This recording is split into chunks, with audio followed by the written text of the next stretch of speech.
जो भी भक्त दान देना चाहते हैं कार्यालय पर आकर के दान अवश्य कर सकते हैं।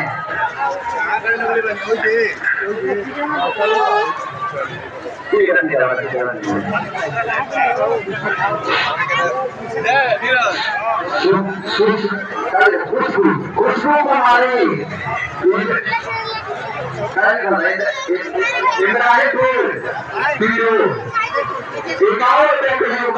खुशबू कुमारी से मनोकामना ये पूर्ण करें, आपको कृपा बनाए, यह विकार को सफल बनाए।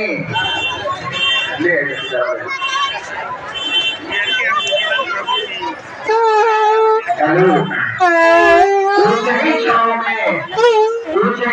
में हो जाता है। आचार्य के द्वारा इसके बाद प्रसाद वितरण का कार्य किया जाएगा। जो भी भक्त आए हुए हैं उन प्रसाद